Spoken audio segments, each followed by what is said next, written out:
Hello, my name is Justin Daly, and this is my audience.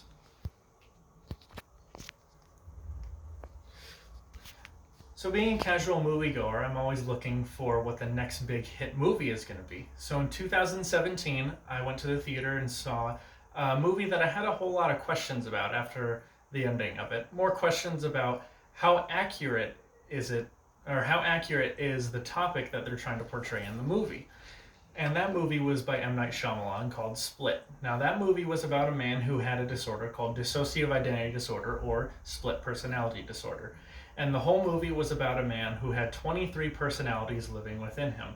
And the big tagline for the movie was that there was going to be a 24th personality who was going to come out, who was supposed to be he was almost held up to kind of a mystical being standard, like he had superhuman strength and endurance and all that. And in the movie, he does switch into that personality, and exactly that happens. He gets all of a sudden gets super strength, super speed, super agility.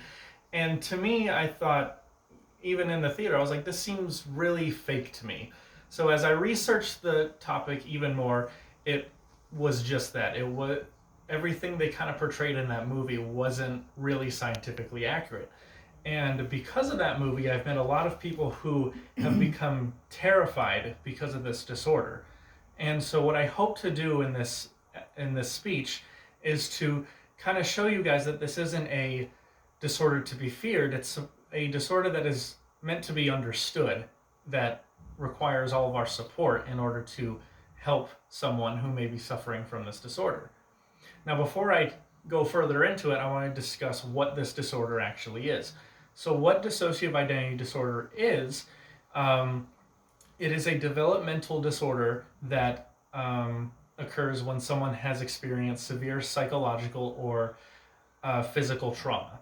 And so what happens is the brain kind of makes up these different personalities that the primary person can switch into anytime they feel triggered to do so. And what it's supposed to do is to help the person who has it help cope with that physical and psychological trauma. A lot of times this disorder gets confused with schizophrenia, but one of the main differences between that and schizophrenia is that schizophrenia, the person experiences more auditory and visual hallucinations while still in full control of their body. But someone who has dissociative identity disorder will have symptoms such as amnesia, they'll have sudden blackouts, because that is when their other personality switches, and that's when they experience the amnesia, because then it's not them controlling their own body, it's the other personality who is controlling the body. And a famous case of this was by a woman named Kim Noble. Now, Kim Noble claims to have 100 distinct personalities living within her. And these personalities help her with day-to-day activities such as cleaning the house, doing the dishes, taking out the garbage, doing the groceries, and stuff like that. And the reason she has all these personalities is because as a child, she was bullied so much in school, and her parents were never around because there were some signs of child neglect going on. So what she did is, because she was so young of age that she didn't have any friends or any family, her brain, as a defense mechanism, created these different personalities to help her cope with that loneliness that she had. Another very famous case of someone who has this disorder was former NFL running back Herschel Walker.